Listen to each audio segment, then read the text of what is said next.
All right. Well, welcome, guys. Welcome to the session here. Really glad you're both here. Let me introduce you both. Chris Wright runs Liberty, friend for a long time, a good voice for the industry, and a good thinker in energy broadly.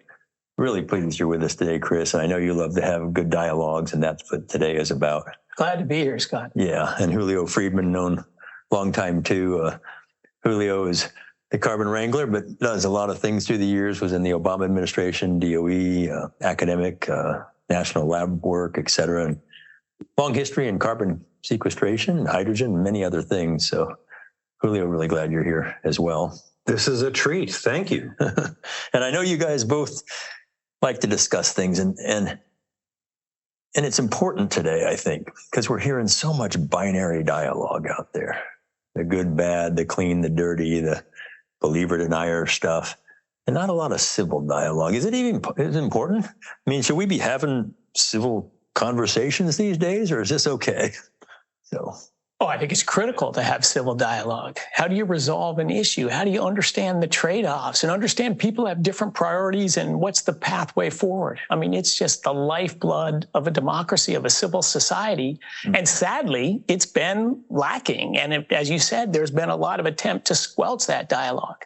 Yeah. That's nuts, of course, but I'm thrilled to be here with you and Julio. Yeah, absolutely. Even more so, I completely agree. To provide lots of energy to lots of people, that's an important mission. To reduce emissions to zero as quickly as possible is an important mission. Both of those are team sports. You don't do this by yourself. You have to engage with lots of people. And if you're going to be successful, you have to understand their needs, their concerns in order to get to yes. Critical thinking, right? Does critical thinking involve discussion? Does debate have to be angry, or can we do it in a real way?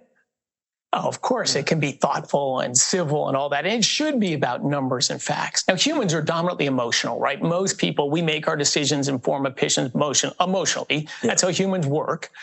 But for critical issues like infrastructure that impacts people's quality of life, we can't get rid of it, but we got to put it to the side, and we got to talk about numbers and trade-offs and different values and different circumstances, and find a solution or a path forward that makes sense. Right. Hard to do, but it's critical that we do it. Right. I've perhaps incorrectly come to the conclusion that debate is actually an outmoded pathway. Mm-hmm. Actually, you don't browbeat people with facts anymore and try to shift minds this way. Instead, fireside chats, collaboration, direct engagement with people, one mouth, two ears is sort of the right way to go about this. So in addition to critical thinking and critical discourse, which I think are essential, I think active listening is sort of part of that, to really understand what is at the root of what people care about. And then based on that, there's room for agreement. How do you proceed? I don't want to put words in either one of your mouths, but what I think I'm hearing is, let's find some things we do agree on to start, and then we can start to work towards things we might not and figure out why that is. But at least there's some common ground in places, right? And I think most people I've ever spoken with, you can find that if you just look for it, spend a little effort, So let's do it. Let's talk about some things. Climate change, there's a good topic. We'll dive right into that. Mm-hmm. Adapting to climate change, mitigating climate change. Is it either or? How should we be going about this? What's the thinking? So I like John Holdren's framing on this, former chief science advisor to President Obama, currently at Harvard. He basically said, we will do three things. We will mitigate, we will adapt, we will suffer. That's the mix. And what the mix of those three things is a function of what we choose to do. And the less mitigation and adaptation, the more suffering. So I think we're in a post-moral hazard way of thinking about this. It's just really, climate change is about time more than anything else. We're on the clock. There's emission stocks in the atmosphere, and they're staying there and they're growing. So you've got to do something quickly. And as a consequence, it's not about the optimal pathway. We should get beyond what we should do and instead think about what we can do. And because of that, we can do a lot of mitigation. We can do a lot of adaptation. We can do a lot to minimize suffering. Mm-hmm. It turns out that all of that is straightforward and all of that's really hard. There's nothing simple about anything I just said. Or cheap. Or cheap. Yeah, yeah. Thoughts, Look, Chris? Julio and I are both anti-suffering and pro-rational thought. I mean, look, we agree on a lot of stuff, of course. But I think you got to always look back at the past. You know, we don't know the future. Or people love to pronounce things about the future. But let's look at what's happened, right? In the last century, how has adaptation gone? Sea level rose a little less than an inch per decade in the last century. It's on track now for a little over an inch a decade. We've warmed a little more than 1 degree C. At the current rate of warming, we'll probably warm a little more than another 1 degree C. Over what period of time again? By the end of this century. Over the last 40 years, we've had a relatively 0.14 degrees C rate of warming. So what has that 1 degree C and 9 inches of sea level rise done? Of course, it's been the century of the greatest human progress by far ever. We've lifted people out of poverty. We've doubled human life expectancy, planes, trains, and automobiles, and human liberation, as well as economic growth. In the rich world. Well, actually, we've had a huge poverty reduction in lower income countries as well. First in Asia, first in Asia, then in Latin America, a little bit happening in Africa, but not nearly enough. Oh, we still have tons of energy poverty. We're not done. But the last century has been a great century for adaptation. And what about mitigation? You know, we've had this movement for energy transition began maybe 30 years ago at the Rio conference. We're coming up to 30 years of the IPCC. And I would say the mitigation record so far has been an absolute disaster, right? We've spent $3 to $6 trillion of subsidies and mandates. We've changed the makeup of hydrocarbons in the fuel thing by 2 or 3%. We're at record demand for coal, oil, and natural gas today. Globally. We haven't replaced globally. We haven't replaced any meaningful amount of hydrocarbons in the energy. In fact, I would say less than zero. But that 3% penetration of wind and solar has raised electricity prices, destabilized electricity grids. It's pushed energy-intensive manufacturing jobs out of countries that have gone that pathway and to countries that have not gone that pathway. You know, we're closing down natural gas-powered factories in the developed world and moving manufacturing to Asia where it's powered on coal, and then bring it all back on diesel-powered ships. So mitigation, I love the idea, and Julio and I are both technology guys. But to date, I would say that the track record's been disastrous. We've spent trillions of dollars and had negative economic value and a trivial change in greenhouse gas emissions. I'm sure Julio's going to violently agree on this. Yes, I'm grateful that we found strong points of disagreement now. Factually, I can affirm a lot of the things you've said. I think, however, you're underselling the risks and the damages for climate change. The climate models that we've put forward have made valid predictions that have proven true. And uniformly, they have underestimated the impacts. They have underestimated the rate of change. They've underestimated the damage. And we're starting to live through that now. There were 33 million people displaced in Pakistan just last year from a combination of heat waves and floods. It's not a trivial thing. And the impacts of that are going to be much larger, actually, than the $3 trillion of incentives that you laid out. Is that just from climate, other things? I mean, as completely factual as we can be here. The science around attribution of climate change has gotten very, very good. It's gotten very, very firm. And the people who do this are very serious and careful about their work. We know that there are fluctuations in the climate system. We have a good understanding of what the range of natural fluctuations was in the past and in the present, and we have a very good understanding of how those are being pushed in a particular direction because of greenhouse gases. The other thing I would say, and this is in part in agreement to Chris, we have not had any energy transition, zero. We've had energy addition. We've just added a few low carbon sources, which is great. But a lot of those incentives have done some rather miraculous things, including the profound cost reductions on a whole basket of technologies, including efficiency technologies like LEDs. Solar and wind, of course, have had radical cost reductions. We are at the edge, I think, of seeing massive cost reductions for things like green hydrogen, advanced nuclear, geothermal, carbon capture.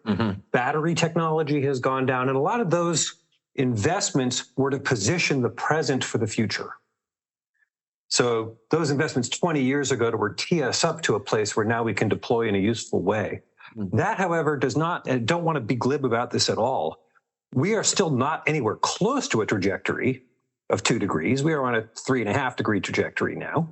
If all the world's nations made the commitments they said they're going to make, then we're on a 2.3 degree trajectory. Are we that precise with it, Julio? I mean, can we really say 2.3, or what's the bandwidth? What's the error bar there? This is, again, a good, thank you for asking that. That's a shorthand for a complex scientific statement like, based on the thousands of models and the mean and median values of the models, you can say with a 66% confidence level that we want a 2.3 degree trajectory, right? But there's kind of a window. There is, and again, I want to come back to the point I made before and then turn back to Chris, because he's been very eager to go. I do believe that we have been very good about predicting certain aspects of the system. We've been good at temperature. We've been, say, bad at hydrology. We're doing a pretty bad job of that. But generally, we have been accurate about the black box radiation of the Earth. We've been really good on that. And then we have underestimated the impacts. Sea level rise is growing at a more rapid rate now than in the past. Temperature is swinging at a more rapid rate now than in the past. And ice is melting at a rate that was completely unprecedented. The Arctic ice cover has disappeared 22 years before it was supposed to. So this kind of change of impacts is something that we have to be humble about in terms of how poor we've been at understanding the full consequence of it. Interesting. Wow, yeah, so very, very different perspective there. And first of all, I'll just reference the IPCC. We've seen no increase in the frequency or intensity of hurricanes, tornadoes, floods, or droughts. That's just the facts. So, as Patrick outside of a historical window. A sort of historical window of variability. The only one that has really any observable trend at all is tornadoes, and they're going down. Nobody really knows why, and they're going down modestly. But extreme weather in general, we've seen an increase in heat waves because the planet's a little bit, if you're 1 degree warmer and you define a heat wave a certain way, of course you're going to get more of those. But 5 to 10 times more people every year die from the cold than die from the heat. So this is actually, that modest warming is actually a net saver of humans. And it's actually a meaningful number in that. In fact, just last year in Europe, just this last winter, because of their energy policies driving up the cost of energy, by their own public health estimates, 66,000 excess deaths because of low-income elderly people unable to heat their homes to a safe temperature. So the costs of our climate mitigation things have been large in human lives. I think the natural impacts, not so much. There's a lot of fear-mongering there, but the data doesn't back it up. Is that because we're able to adapt better to them, just because we're advancing our capacity to shelter ourselves and cool and warm ourselves? Chris, I mean, are those human lives being saved because of technology, those who have access to it? 100%. 100%. Okay. We went from 500,000 per year deaths from extreme weather events. Now we're just over 10,000. So a 95% decline with a quadrupling of the human population. This is not the disappearance of extreme weather. As I said, it's had no meaningful trend at all. It's just more energized, wealthy, better off people and technology. We know when storms are coming. We can build stronger houses. We can evacuate people better than we could before. So yeah, this is technology and wealth that's making our society more resilient. And I'm with you, Scott. Everywhere is not, everywhere is a little more resilient than it was, but a long way to go. And the pathway there is to better energize and raise the incomes of the low-income parts of the world. We made a film, Switch On, our second big documentary that looked at energy poverty around the world. Went to Ethiopia and Kenya and Nepal and Vietnam, Colombia. And, the challenge, of course, is the human growth rates are accelerated in poor countries. And so the number of people that are there, and many of them aren't equipped to adapt to things like this. And so as we think about these bigger global issues, the human flourishing part always looms large in my brain. All humans, not just the rich ones. Yes. When we sometimes lose sight of all these things. It kind of leads me to the investment strategies, the technologies. Is it, again, I'm framing these as either or, but usually they're both. But is it private sector? Is it public? Is it government money? How do you play all this out as we look toward that adaptation and mitigation component of addressing climate? I'm going to say something brief, then pivot back to Chris, and then hopefully Ryan will Sure. be back. Sure. There are a bunch of things for which the private sector is extremely well configured to do right now. And it's largely doing them, actually. And it's doing them at an accelerated rate, in part because of policies and subsidies and incentives that have made that more attractive. So I don't think there's any world in which this is entirely done by governments. The private sector has a huge and central role in bringing wealth to people and bringing energy to people. To scale it to markets. To scale it to markets and to do the adaptation mitigation we need. I'll come back to sort of the ways the government could do more around that, but let's start with... No, I totally agree with Julio on that. The private sector can deploy and allocate resources and build systems and do all that. Where I think a key government role is in the basic research. What Julio's doing in carbon sequestration, on next generation nuclear, on next generation geothermal, technologies that can play a meaningful role going forward. The government should invest meaningful resources. And how can we push these technologies to make them better, cheaper, more reliable? 100%. And the government's doing some of that. In fact, a fair amount. But we're talking U.S. now, or you think it's bigger? U.S. and globally. Of course, this is a rich world investments that are happening. Right. But what I think the government's doing catastrophically wrong is the vast majority of their money and subsidies are not for research, not for making technologies better. They're deploying politically popular, low energy density, intermittent, unreliable energy sources that have just destabilized our electricity grid, made energy more expensive, don't really have a prospect of being a meaningful solution in the future, but they're politically popular and now a big interest group behind them. Let the marketplace do that kind of stuff. Let the government subsidizes things that are politically popular, not technically viable or better solutions. So we're going to have to disagree on a lot of that. And I want to put that focus really in the context of the developing world, because we're starting to see a lot of South-South investment. India is putting $8 billion into a green hydrogen project in Egypt.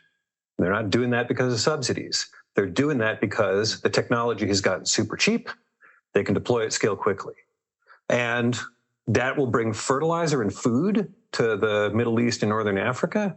That will bring wealth to both nations. That will decrease their dependence on hydrocarbons. And actually, even though Egypt produces hydrocarbons, they're like, we think that's a good idea. In the wake of Russia, Ukraine, increasingly, they're like, perhaps alternative fuels could be a useful thing to do.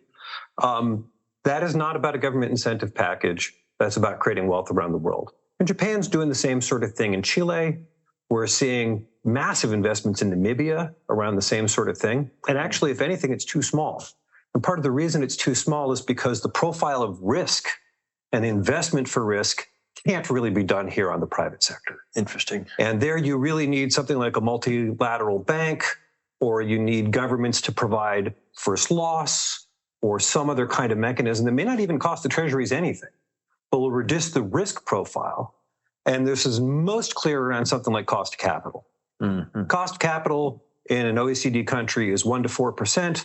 Cost of capital in Nigeria is 14% to 24%.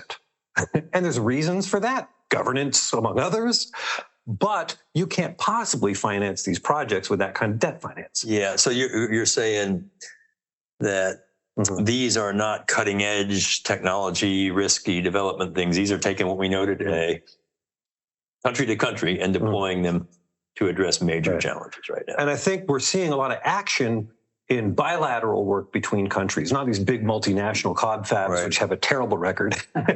Those don't really work very well. But we're seeing the United Arab Emirates, which certainly understands hydrocarbon and traditional energy well. They're putting a lot of money into clean technology, and it's not because of political pressure. Clean being? Clean, in this case, they're putting money into kind of everything. They're putting money into solar, wind, waste to energy, and nuclear. Interesting. And they're doing all of that because they see their future in that. They've got a new reactor. They're from Korea. Yeah. And again, that kind of sort of nuclear reactor. A new nuclear reactor. And again, national bilateral things. We're seeing, for example, Denmark coming forward and cutting bilateral deals with a bunch of nations. Singapore is starting to do this. But they are not investing overwhelmingly in conventional energy. They're investing in these newer kinds of energy that are near zero emissions technologies because they see their future there. Right.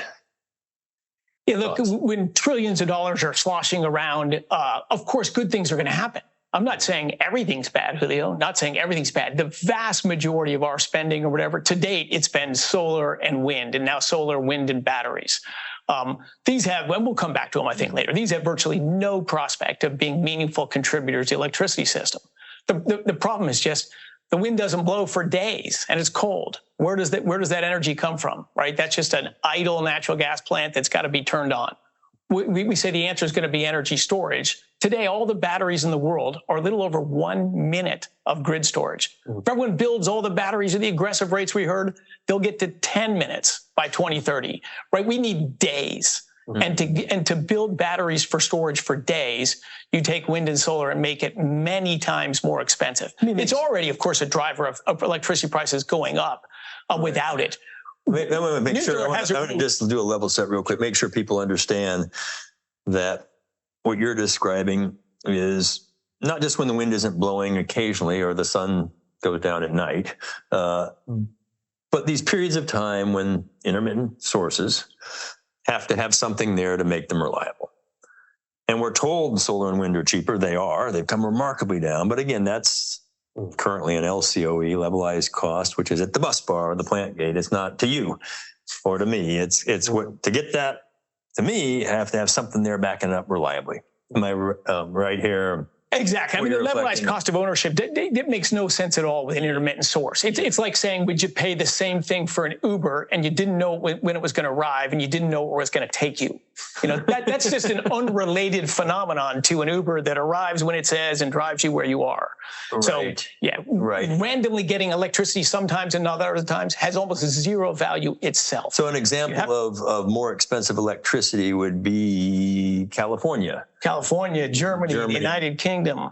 Even though there are a lot of wind and solar in the systems, to get it to the consumer costs more money eventually. And are you okay with that? So first of all, I was going to agree with that. Okay. You beat me to just asking. That this is a common fallacy that some have, which is that because renewables are cheap, therefore deploying more of it makes electricity cheaper. No, we have not seen that actually. Yeah. And in a lot of these places, we have built sort of these Rube Goldberg systems, which have not worked particularly well and have yielded increased costs. And again, often those costs land on the least able to pay. They land on the poorest people who have the hardest time doing it. They are regressive. Yeah, they are regressive. And I don't want to speak ill of electric vehicles because I think they have a real present and a real future.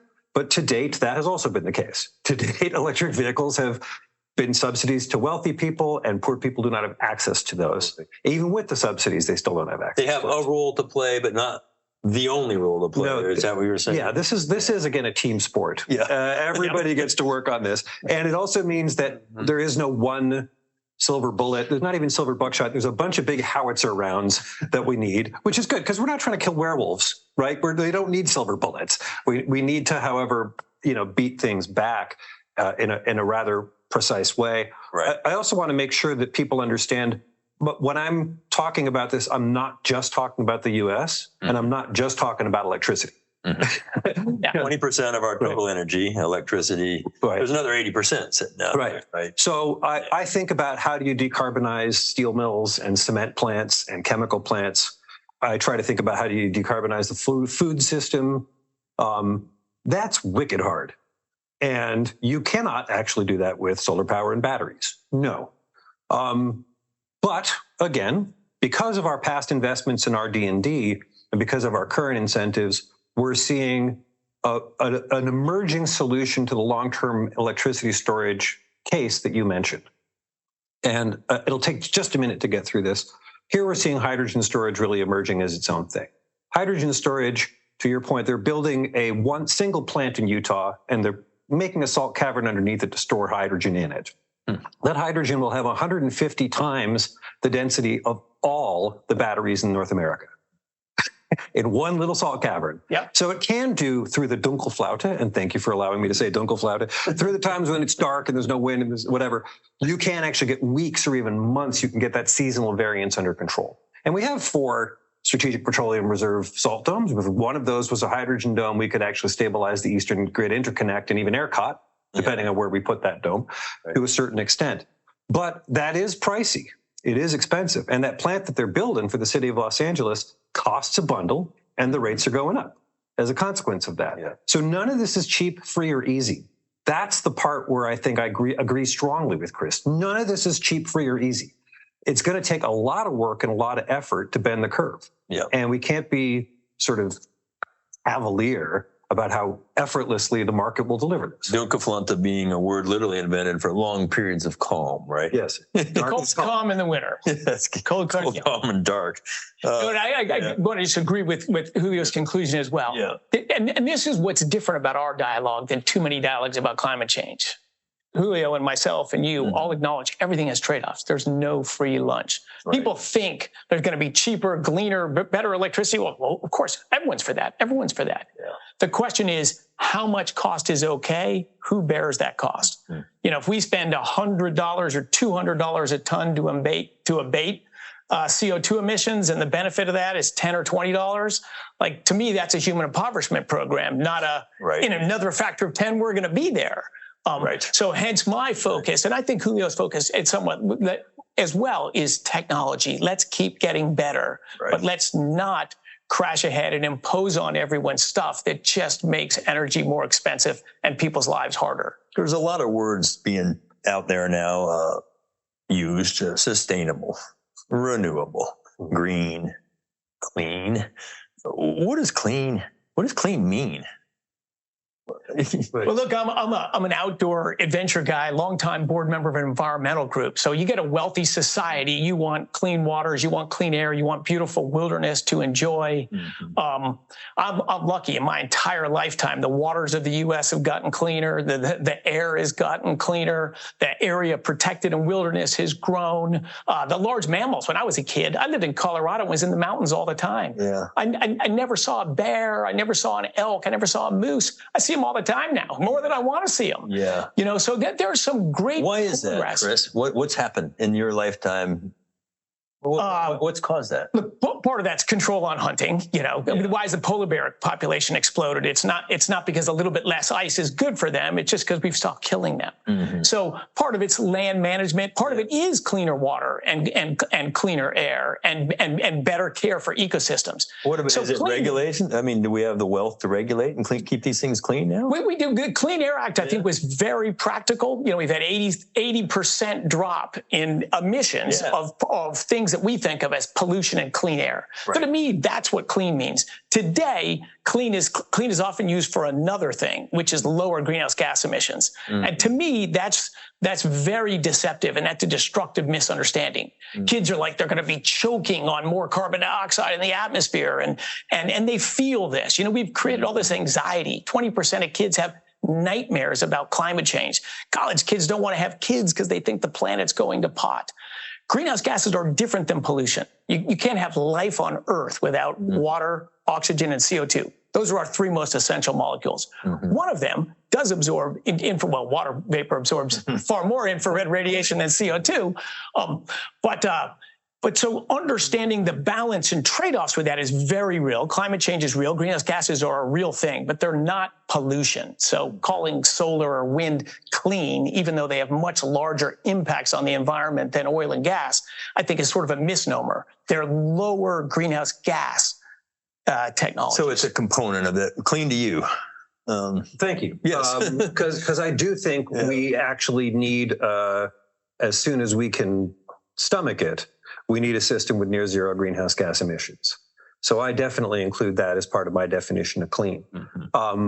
I don't tend to call CO2 pollution, in part for the reasons that Chris said.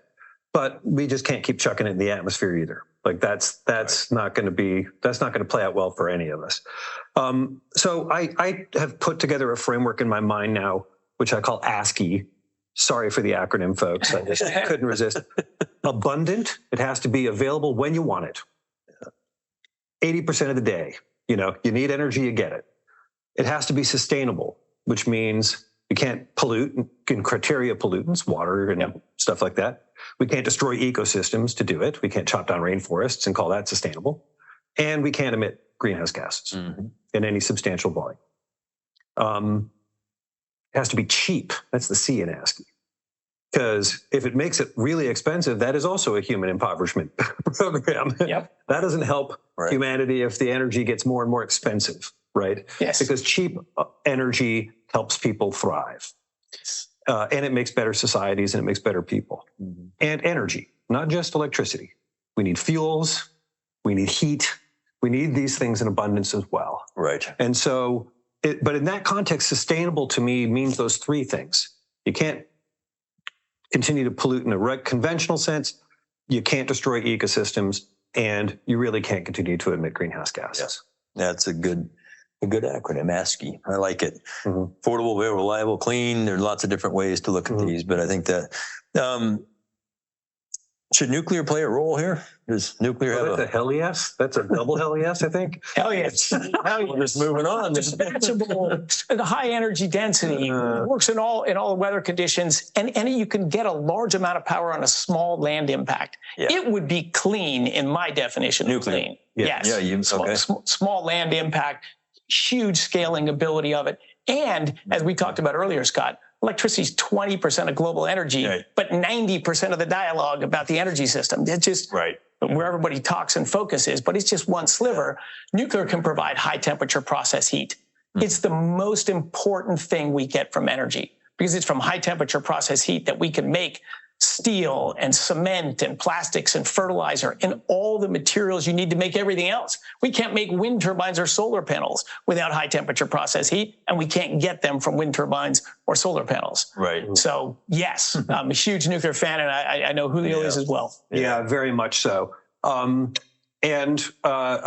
call nuclear heat medium temperature, not high temperature, because it doesn't get up to 1200 or 1400. Even the advanced reactors don't get that hot. Very, very reasonable correction. It can provide a significant amount of process heat, but not all of it. I totally agree. It provides so much heat. Yes. I don't want to debate this. It's plenty. It's going to be good. But right now, the challenge with nuclear is not public acceptance. And right now, the challenge with nuclear is not waste. Those are Unless dimensions. you're in Europe. Unless you're in Europe. Well, in Europe, there's a whole other set of challenges. I won't get into that. The real challenge today with nuclear is cost. We just had a plant open in Finland. It came in at $14,000 a kilowatt. It came in at 150% over budget. Okay. In Finland. Yeah, in Finland. Yeah. And same thing with the U.S. The Vogtle plant came in 115% over budget and 150% over time. Right. So, but China's building them. China's building them. Korea's building them. They're not, to my knowledge, too much over budget or time. There's a question about when will there be the Chinese Chernobyl, because they do not actually have a regulator that will prevent those kinds of problems. And sure as shooting, we're going to see that. We're going to see that in our lifetimes. And I've seen that up close on the ground. I believe that for real. But we know how to reduce costs. This is the thing. This is the one thing we know how to do. The one thing we know how to do is reduce costs. And we do that by putting the foot to the pedal on innovation.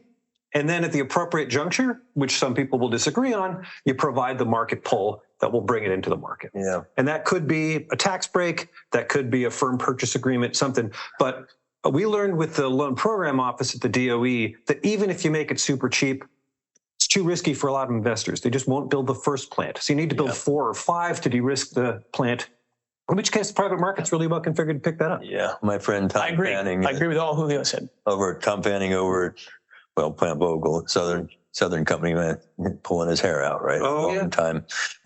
You mentioned a couple things that we know how to do. How much do you see regulation being part of that cost? How do we not get rid of it? We have to have it, but streamline it, really, the NRC and everything. So if I had one magic wand wish right now, it would be permitting reform. Yeah. For real. This is one of the few things in the U.S. that all politicians can agree on. They can say, we need permitting reform. At that point, all agreement breaks down instantly. But we all know that what we have today ain't working. And we must build incredibly rapidly, not only to grow wealth in this country and other countries, but to beat back climate change fast, to enable trade, to enable jobs, all these sorts of things. We need to build a lot quickly, and we're sure not doing that. I do want to say that there is still going to be a role for regulation. And when regulation is clear and binding and down and timed sensibly, then it ends up being very useful. The example of the sulfur pollution controls was an example of that. They said it will be big, binding, and down. You got 15 years to do it. Allons-y. And then they went. So, but we also have to remember, and I think we got to be humble about this. Last time I checked, Russia still exists. Last time I checked, China still exists. Last time I checked, Saudi Arabia and India still exist. We need solutions that work for them. That's an innovation challenge as well. Yeah. And we don't regulate those countries. I learned that in the Obama administration. Turned out we don't make policy in other countries. No, we don't. And when we try it, gave a talk to a board yesterday, and those are the 4 exact countries when you start thinking about Mohammed bin Salman and Xi and Putin and Modi. Mm-hmm. That is it's a critical block to the world today, not just in population, but those partnerships. How are they going and where are they headed? You know, that's big things, big thinking. And I agree with Julio's comments there as well. I traveled in Europe when I was young, at college break. I backpacked around, spectacularly beautiful architecture, art, buildings. Look, this is the birthplace of the modern world. But I looked at it and it was becoming a museum. It was very hard to do something new there and very easy to stop something. And I said, thank God I live in the United States. And I was coming back at 20 years old to launch my entrepreneurial career, which has been fantastic. But I look at it today and boy, we've gone past where Europe was then. They've gone further. We don't have the nice museums, the nice cathedrals. So it's very hard to do something today. It's very hard to do anything today. So to build transmission lines, to build huge wind farms or solar farms or get new permits for oil and gas wells or to build a nuclear power plant or to resource manufacturing here, talking about the geopolitical challenges, to build more of that here. Like everybody agrees they want it, but it's so easy to stop something. And all it takes is a small number of people that just use litigation and permitting, and abuse of NEPA. Right. And it's because if you can delay something for a decade, you're going to kill it. You can't not like everything. Yes. Right. And you can, but that's not productive. Here we are when that happens. You got to be in the solutions business. The solutions business means building things and doing things.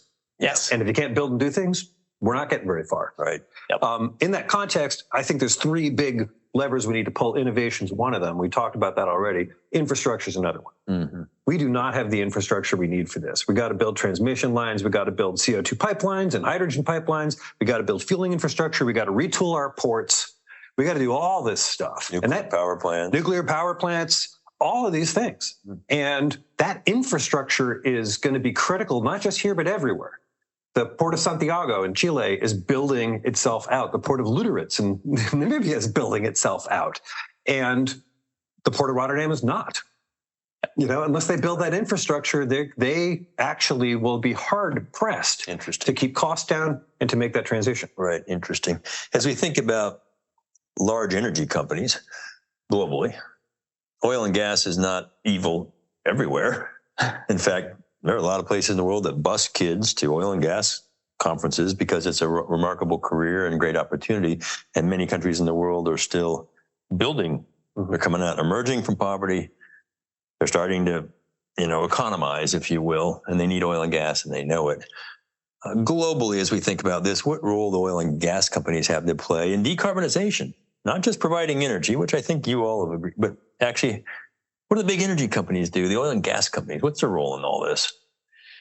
So they make the energy that makes the world go round in spite of the demonization in this country, right? And a quick comment on that, like all the attempts, the all-of-government approach that's always justified in the name of climate change. Stopping drilling on federal lands here doesn't change the demand for oil and gas. Just means it's going to be drilled somewhere else and brought over here. So that has nothing to do with climate change. But most things done in the name of climate change don't have anything to do with climate change. But the main impact of this stuff is just on the margin to reduce a little bit the production of oil and natural gas, which just makes it more expensive, which makes our industry record profitability today. Like we're the 1% of the winners from these policies, but 99% of the people get more expensive, less reliable energy, and you get blamed. Fear and anxiety. You price manipulator. Yeah, exactly. We just turn the price up. On a globally fungible product. But so if it was, if politicians were focused on climate change, right? You always got to look at the numbers. The biggest source, the United States has reduced greenhouse gas emissions far more than the next 3 or 4 or 5 countries combined. And the biggest needle mover by far, a little over 60% of that entire reduction is just the displacement of coal, the displacement of coal by natural gas in the electric sector. Greenhouse gas emissions in the U.S. today on a per person basis are lower than any year since I was born. Right. So the big needle mover has been us, but that's local here in the United States. And fortunately, it wasn't done for a tax or a policy mandate. It was just natural gas became cheaper. It is cleaner burning, so there's less pollutants in addition to the reduction in greenhouse gas emissions. So SOx, NOx, mercury, particulates. Exactly. So like it's been a positive for our country economically and environmentally, but it's all been driven by market forces. I'm never a guy who bashes coal. Coal is the biggest source of electricity on the planet. We still have 2 billion people with either no access or poor access to electricity. God bless coal. That's the transition from wood or dung up there. But in wealthy countries with infrastructure, coal is going to be replaced by natural gas and nuclear. Yeah.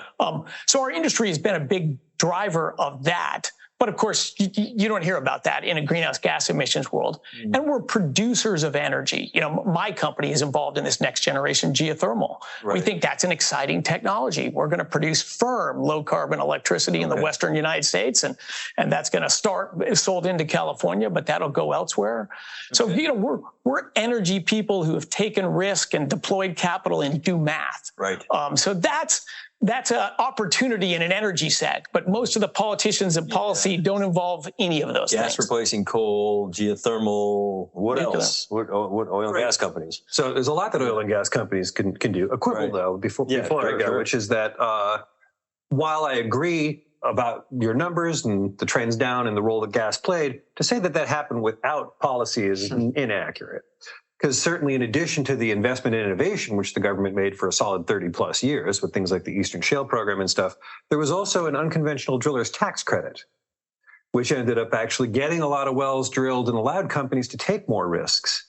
That eventually sunset. That was good policy design. But it did play a critical role on getting the gas into the market, as did things like the Gas Research Institute, which was a surcharge on gas transmission, which then led to more reasons. Privately funded by the industry, not by the government.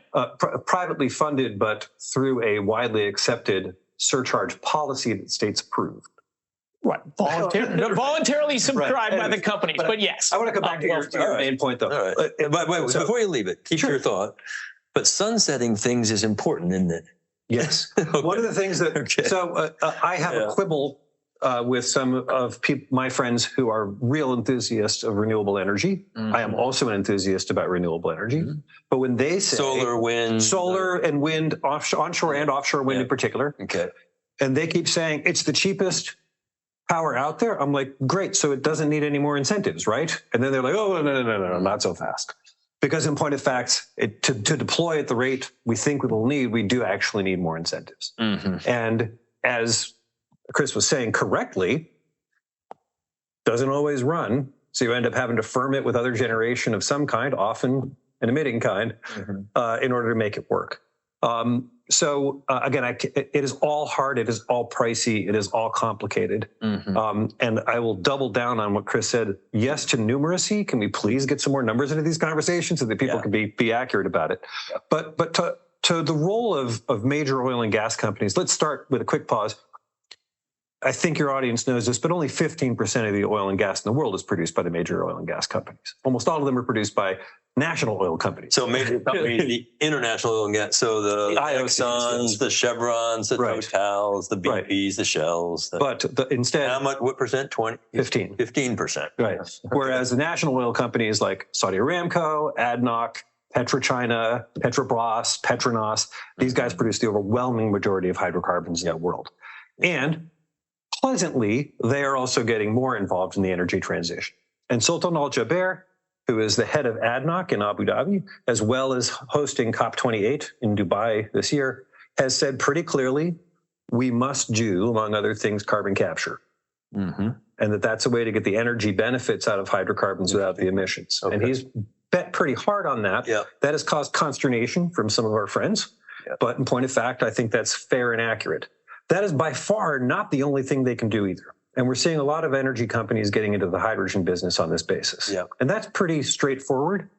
For most energy companies, fuel is a good business. and electricity is a bad business, and they would rather be in the fuel business. And so something like hydrogen or sustainable aviation fuel or methanol or ammonia, all of these alternative fuel possibilities, that starts to look like a fuel business to them, and they can see a future for themselves. Right. Energy companies are also good at managing big projects. Who out there is going to deliver a $2 billion project? Not a lot of groups. They are really deep technically. Engineers of all kinds, project managers of all kinds, scientists like earth scientists and chemists of all kinds. We're going to need that knowledge and expertise. Right. And the workforce, the welders, the electricians, all those people who build things and deploy them work in energy companies, in the utilities, as well as in the oil and gas companies. Don't let me put words in your mouth here, but I hear you saying, I think, that if you're interested in making a difference as we move toward the future, and I'll talk about transition in a minute, it's a remarkable industry to be in if you're a young person. It is. And I think it's disheartening for me to see people who are starting their careers in the oil and gas industry and thinking they're bad people. I'm like, no, not right. No. Right. You are, back to Chris's point, the demand hasn't stopped. Right. And if you don't feed that demand, prices go up, people get poor, you don't have transportation, you don't have heat. Like, you need to create the energy and put it into the world. It is also the case that because people entering this industry have a different perspective, they can start to imagine a future in which their industry thrives and in which they are causing less harm globally. And they are making a difference by being in that. You used the word transition. I've defined that for a long time now, but today it's really energy addition, which we've talked about, and emissions reduction. Addition plus emissions reduction. Is that fair? Was that a reasonable definition of transition? That's a reasonable definition. The transition is part of the source of the problems Julio just spoke about. Most people think, oh, we're 10 years into a transition, and in 10 years or 20 years, we won't have hydrocarbons anymore. Like, the chance of that happening is zero. They think it's halfway through it or a third the way through it. Yeah. But no. I mean, we've gone from 86% fossil fuel energy, hydrocarbon energy, to a little less than 84% in the last 20, 25 years. And that's not a transition. That's just dishonest. And that's percentage terms. In actual units, we've increased them because there's more demand for energy globally. Record demand for coal, natural gas, oil. That's the fastest growing energy source on the planet by a long shot. Is natural gas. Yeah. I thought it was wind or solar. Well, percentage basis, small amounts of energy growing fast. The incremental new energy that's lifting people up out of poverty and allowing people to energize things they didn't do before. Natural gas is killing it. It's by far the fastest growing source of energy. TCFs, exajoules, quadrillion BTUs, MBOE, whatever you want to measure it in. Yeah. It's a big number. And in fact, in the United States today, the percent of the energy we consume, forget where it's produced, the percent of the energy we consume, all primary energy that comes from oil and gas, is at a record high. 70% of all the energy consumed in the United States comes from oil and gas. That's not even counting coal. That's a record high. Yeah, because of gas replacing coal in the power sector in a big way. Let me add just a little bit of what Chris says. Essentially, food is made out of natural gas, too. Yes. Food is made out of fertilizer. And 80% of the fertilizer in the world is made from hydrocarbons. Almost all of that's natural gas. Yes. And it is also the case that half the nitrogen molecules in my body came from that. So I like food, it turns out. We can't feed most of the world without these fertilizers. Right. We can make the fertilizers better. We can use less of them, but don't mix things up. Like, we need the energy not just for heat and mobility and these other things. It is actually not only how we built everything we've built, it is also how we eat every day. So I do not demonize gas at all. Quite the opposite. I look at that and say, hey, gas is terrific. Is there a way that we can actually sort of do two things at the same time? One is to super accelerate it for the energy transition. Dumping more LNG on the market might reduce coal in other countries.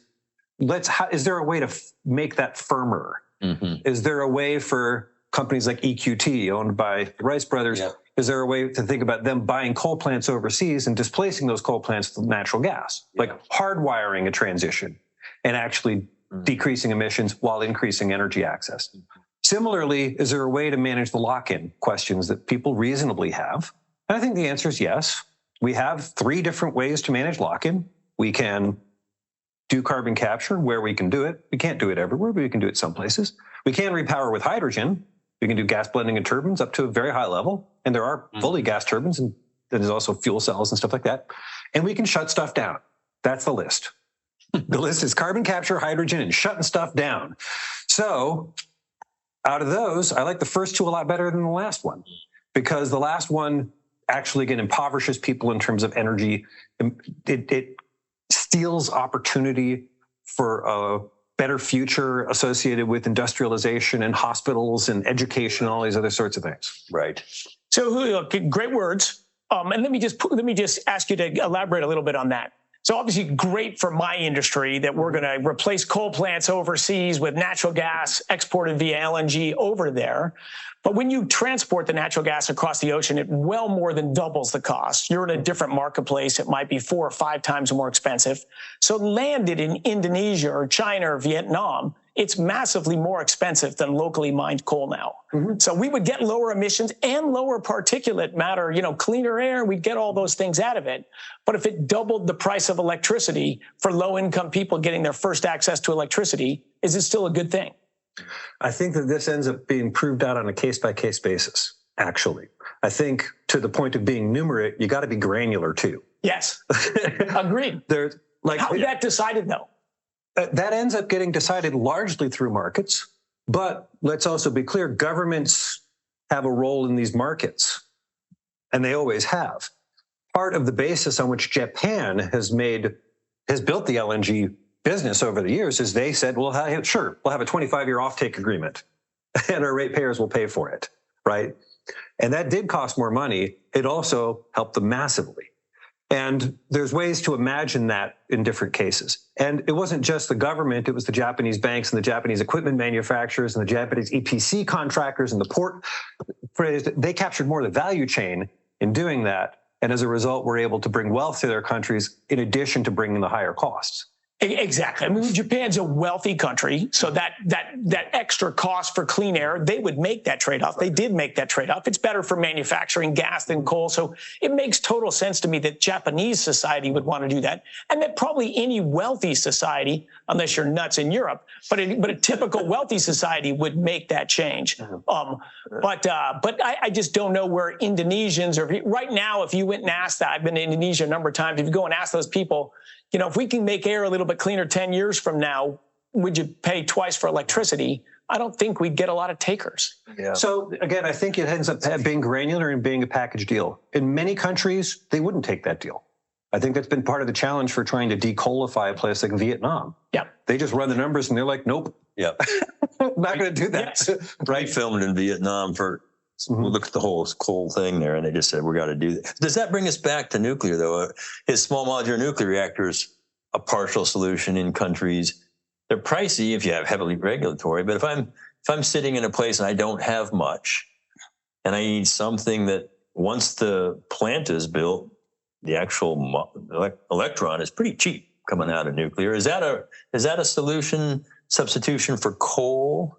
In some of these places, in a Bangladesh, or not? I think it is. I think it is. I think it is in Africa, right? Because they're very short of infrastructure. There's not a lot of transmission infrastructure. Also hard to build anything there. But if you have a town or a city and you place a nuclear reactor there and you only have a local grid that already exists, 50 megawatt, 100 megawatt, upgrade your local grid and power those things. Yeah. Because for gas to displace coal, you need infrastructure. Yes. Coal is like oil. It's easy to transport. You put it on a train, you put it on a boat, you put it on a truck.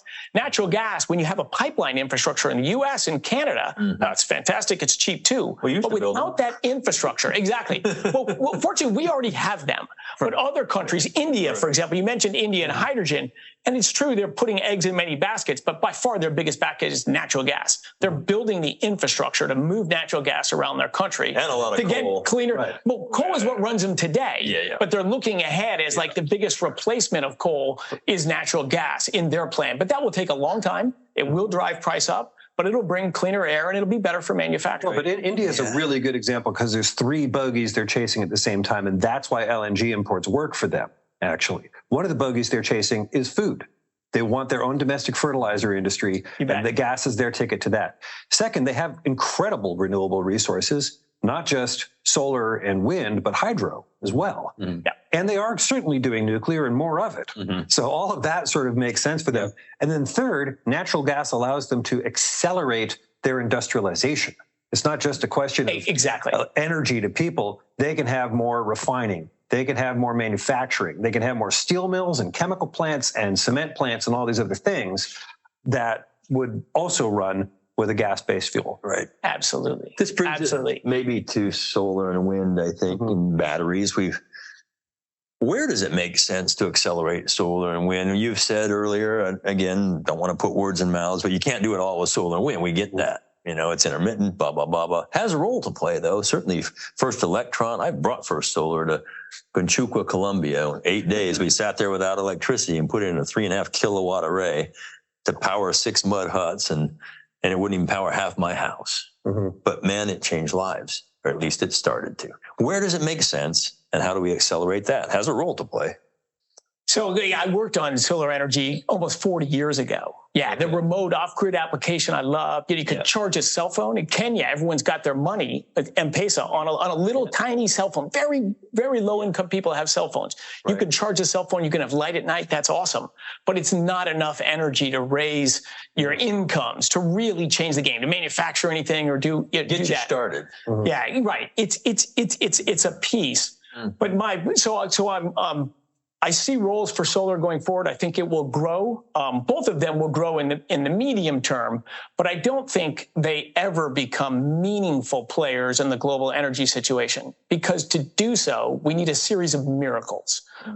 Number one, we got to solve the energy storage problem. Yeah. As he said, to store a few hours, you've doubled the price. To store what you need, a few days, that's just not going to happen. Right. You need to have a change in mining globally, right? You know, to go from, the tiny amount they are today, and this is for batteries is even more than it is for wind and solar, but for all that system together, we just need an explosion in minings and production. Mining is glacially slow, 16 years from finding something to permit it. And in the U.S., we're getting slower than that. We're not permitting stuff we could mine right here. You're from Colorado. Aren't you going to crank up the mining in Colorado, Chris? No, Colorado. I would love it. I would love it. So look, we would need an explosion in mining or resources falling from heaven, from the moon to do it. We would also need a dramatic change in attitude of people, right? Mining and solar just use massively more land. So there's way more land conflicts there are for the tiny amount of energy they produce than for oil and gas. So for them to become meaningful, humans have to just decide we're not going to complain anymore. And then the last miracle you need is a massive change in the weather system. Julio may think this is coming, but where the people live in South Asia and China and India and Bangladesh and Pakistan and tropical Africa, there's actually terrible resources there. There's not meaningful wind resources. Solar resources are far worse than you think because it's so cloud covered. So there's, like the United States is Shangri-La. We have a big wind corridor. We have awesome deserts. Europe is the gold mine of wind resources. So the renewables are being deployed now in like the perfect places for them in actually lower population countries. And I would say by sort of objective metrics, they're failing miserably in the best possible places. We always develop our best resources first. Yeah. They're the most affordable. Great sun, great wind, et cetera. But you said they make sense in places that don't have much currently, and there is a large demand, still a lot of people on the planet without much. Yes. Right. We're good with that. We're good with that. And I continue. And in that context, I would agree with some of what Chris said. Nairobi has 5 million people in it. Yeah. They have no roofs. Rooftop solar is not going to work there, right? Yeah. And in fact, Kenya is not great for solar. Kenya is great for geothermal. Yep. And it's great for wind. So those are good resources. Not bad for natural gas, potentially. Not bad for natural gas. But they could very much develop the wind and geothermal resources at a much greater clip. Yeah. Whereas a country like Uruguay, okay, solar resources, but really good wind resources, really good hydro resources. So they could do a lot more there. Chile's got all three. Yeah. Namibia's got bonkers good solar and wind resources. South Africa, pretty good wind, terrible everything else for the most part. So for them, nuclear is going to be a better fit. And to India, which I think we're going to just as a community keep coming back to India over and over again for very good reasons. And one other country, India is deploying a lot of solar and wind and hydro, and they're going to deploy a whole lot more, and it's going to help. But to your earlier it's not point, going to be meaningful. I disagree with that.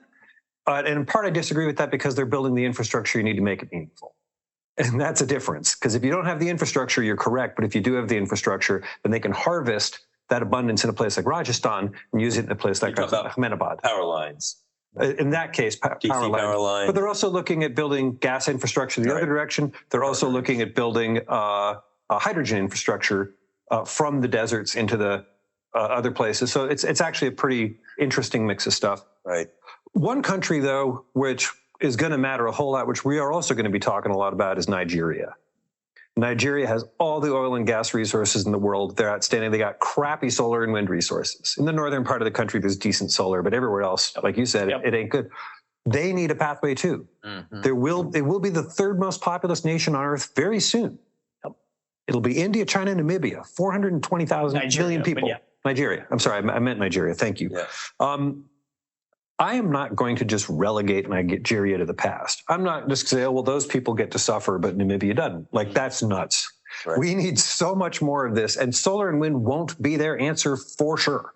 Yeah. It doesn't have the energy density. It doesn't have the resources. It doesn't have the infrastructure. So is it almost a false competition? Have we created this sort of, you're either solar and wind or gas and enough to me? We need these things in different places for different reasons. We good with that? Oh, I think Julio and I totally agree with that. It's location specific. It's what works and what does. I always say I don't care where energy comes from, as long as it's affordable, reliable, and betters people's lives. But we're doing things right now. We're actively supporting things that don't fit, and we're imposing those high electricity prices and reduced reliability on a population for political purposes. It's not doing a meaningful movement for climate change. So what we're doing, I think, is politics, we know, is not going to drive an efficient system going forward. But we need the government role. So that Julio and I are both struggling with that. We're almost out of time here, remarkably. Let me ask this. We know we need to add energy globally. We get that. We know that we need to lower emissions in the atmosphere. And also protect our land, our air, and our water. When we do those things, if we continue to have a significant part of our global population living in poverty, I said recently, and I wrote recently, net zero poverty. Don't we have to address the whole human condition in order to also be able to do these other things? I think we can do it without lifting people out of poverty, and I think that's dumb, and I think that's immoral. I think we must pull people out of poverty, not because it's a design constraint. It's just simply human to do so. And our visions of the climate future have been stuck in two terrible models. One of them, not to knock on your show, the big switch, in which everything's the same, it's just clean. And a whole lot of people look at that and say, everything the same, I don't like that very much. Well, the other version's even worse. It's the version where you can't do stuff. You can't burn gas. You can't burn coal. You can't eat meat. you can't fly. Like all these things. We need a vision of the future which is based in abundance, in which more people have more access to more energy, and that over time that gets more clean. And that means we got to be generous with each other, and we got to start with conversations like these unless we listen. I think Energy Switch is heading that way. Our PBS show. I mean, I think we really are trying to understand those things, thanks to good thinking. Chris, same. That's a good summary from Julio. Look, we care about energy because it impacts everything humans do. It's why we doubled our life expectancy. It's why we have modern medicine. It's why we can travel and visit our relatives and live these wildly different lives. You cannot live a healthy, long, great life without significant energy resources. That's number one. People need affordable, reliable energy, and we need more energy. On top of that, we'd love to have better energy, greater energy density, smaller impacts on the environment, including lower greenhouse gas emissions. The long-term vision is the same. Just my view is to do this credibly without the massive destruction we've done in the last 20 years for almost no transition. They're trying to double down on that. Reality is, I think this energy reduction in greenhouse gas emissions, getting to net zero, that probably happens. But that's probably a century away. That might be 2 centuries away. And I think we're going to find out, look, the greenhouse gas emissions are logarithmic effect. It's very hard to find something negative that's happened so far. I'm sure some will arrive, but look at the real data on climate change. Look at the economic work of the IPCC. This is a slow-moving thing. It's a real thing, but is it a crisis? Is it the world's biggest challenge today? There's just nothing that supports that vision, that it is the challenge. It's the number one issue. It's an issue, but I don't think it cracks the top 5. Interesting. So you have a minute. Say it to camera if you want, to our audience, but a lot of young people out here, they may not have been taught what you just said. They may not in their heart and gut feel that. What would you say to the younger people in the world that are looking at their future and about the things we've just talked about? What counsel would you provide? I'd be 3 points real quick. First of all, it doesn't matter whether you're optimistic or pessimistic, the work looks the same. You got to do the work. Second of all, there are no shortcuts. You got to be numerate. You got to know stuff. Mastery is the way out of this, not shrillness, not passion. Passion helps, but it only helps so far. You got to be good at what you do. You have to be masterful and understand it. And last but not least, we now have technology, we have finance, we have market aligning policy. We're starting to get ambition around it. We still don't have the generosity of spirit that we need to get there. So I would encourage you to be actively generous with each other, because that's the only thing that we're really going to need to pull human beings up and to pull carbon down. That's really well said, Julio. Thank you. Chris? Great words, Julio. I agree with those philosophical words from Julio. Energy matters. It's the infrastructure of everything else in the world. Going into the energy business, you can't be in a more important industry. Facts matter, numbers matter, trade-offs matter. As much as emotional as we are, follow the data, follow the numbers. You're in an industry to better lives. There's no more noble industry you could work in. Keep bringing it. The world needs it. And let me just wrap up by thanking both of you all. It's been a remarkable conversation that we've had. And I guess I would add humility and recognize you're a bridge. You know, we're all just a bridge to the generation that went before us, the one that's coming behind us. And it's a big responsibility for all of us. So let's figure out how to find some humility, work together, and really solve these problems. I know you can do it if we really think about it and have the factually complete information in our hands. If we have all that information, we're going to solve this. You're going to solve this. And I need you to, because I'm getting old. So really, thanks for paying attention today, for listening in. You guys, remarkable dialogue. Thanks so much, Chris, for being here. Super enjoyed it, Scott. Julio, This was a treat. Thank you. All right. Enjoyed it, Julio. Great dialogue. Right back at you, sir. Enjoy you. Thank you.